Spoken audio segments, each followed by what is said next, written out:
এক জঙ্গলে ছিল এক দুষ্ট শিয়াল।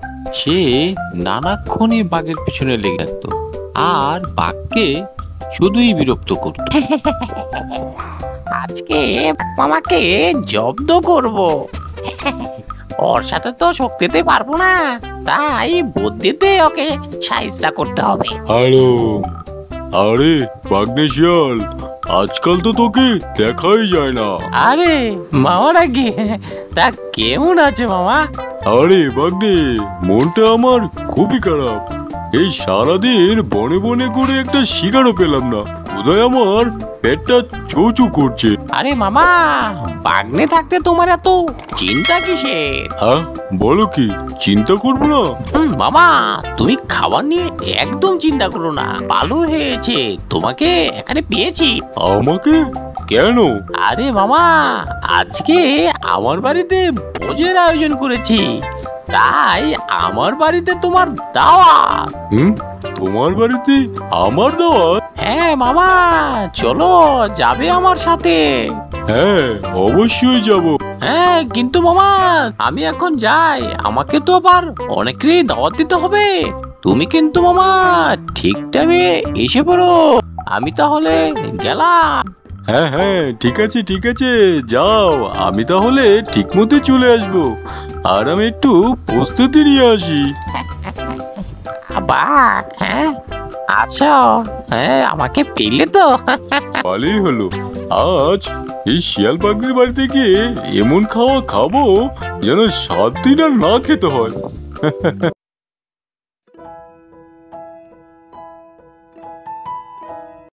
শিয়ালের কথা সত্যি মনে করে বাঘ গেল শিয়ালের বাড়ি। বাগনে, ও বাগনে, কোথায় তুমি? বাগনে, ও বাগনে। মামা, হ্যাঁ চলে এসেছো? হ্যাঁ বাগনে, চলে এলাম। এসেছো যখন বসে পড়ো। তোমার বুঝকি তৈরি? খাওয়ার দাওয়ার তো মামা সব তৈরি, কিন্তু তুমি তো মামা দেরি করে ফেলেছো। দেরি হয়েছে তো কি হয়েছে, হাতে কিছু কাজ ছিল তো, তা সেরে আসলাম। তা খাওয়ার দাওয়ার দাও, খেয়ে নেই। হয়েছে কি মামা, আমি তো মহারাজ সিংহকে দাওয়াত করেছিলাম।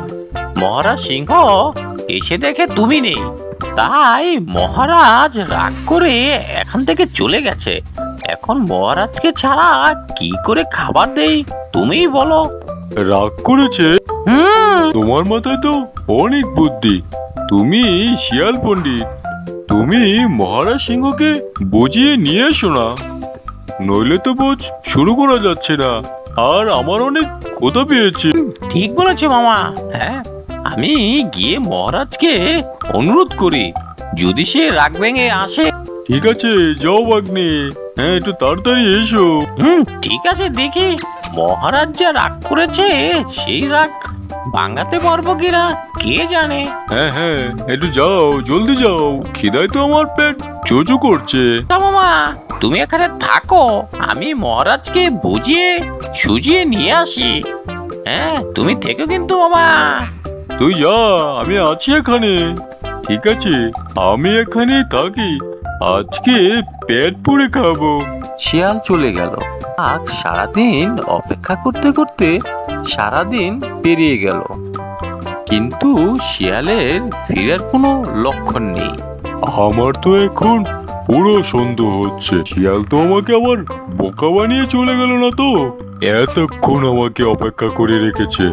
হ্যাঁ, শিয়ালের ফেরার কোনো নাম গন্ধই নেই। ওকে পেয়ে নি, তখন ওকে দেখাবো মজা। এদিকে আমার খিদায় পেট চোচো করছে। শিয়াল, তুমি নিজেকে বুদ্ধিমান ভাবো, কিন্তু আমি হলাম বুদ্ধির রাজা। এখন যাই, তোমাকে আমি দেখে নিব।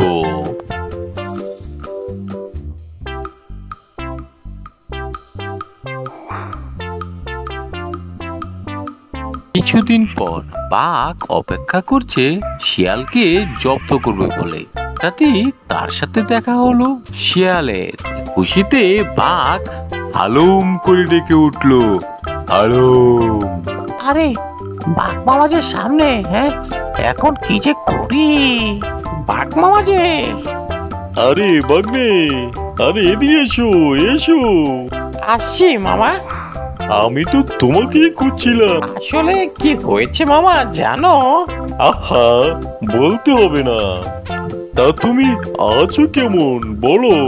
মামা, সেদিন তোমাকে খাওয়াতে পারিনি, কি করে ভালো থাকি বলো?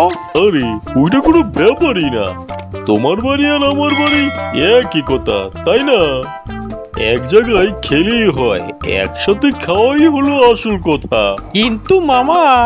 আরে বাগনে, কোনো কিন্তু কিন্তু নয়। শোনো, আমি একটা শিকার পেয়েছি। কি শিকার পেয়েছো মামা? আরে বাগনে, কোচকোচে কোচি এক হরিণ। তাই তো তোমাকে খুঁজছি, তোমাকে খাওয়াবো বলে। চলো চলো। কচি হরিণের কচকচে হাড়, আমার তো জিভে এক্ষুনি জল এসে পড়েছে।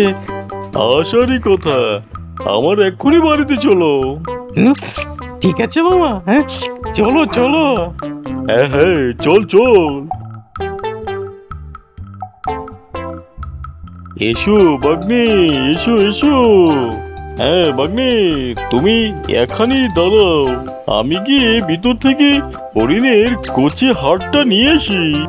মামা এখানেই দাঁড়াবো? আচ্ছা আচ্ছা মামা, এখানেই দাঁড়ালাম, তুমি নিয়ে এসো। এবার বুঝবে মজা। হ্যাঁ মামা, জলদি এসো, আর তো টর্চ হয়েছে না। বাগনে আসছি, দাঁড়াও।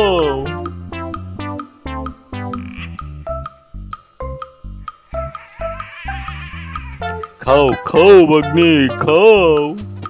বাঘ হরিণের কচি হাড়ের কথা বলে শিয়ালকে খেতে দিল বড় মহিষের দুটি শক্ত হাড়। সেটা খেতে গিয়ে শিয়ালের দাঁত গেল ভেঙে। ওরে, হ্যাঁ দাঁতটা ভেঙে গেল রে। ও কি শক্ত হাড়। মামা, আমি আর এটা খেতে পারবো না মামা। খেতে পারবে না বলে? হ্যাঁ, খাও খাও বলছি। বাঘের বয়ে শিয়াল সে হাড় খেতে লাগলো। এভাবেই শিয়ালের উচিত শিক্ষা হলো।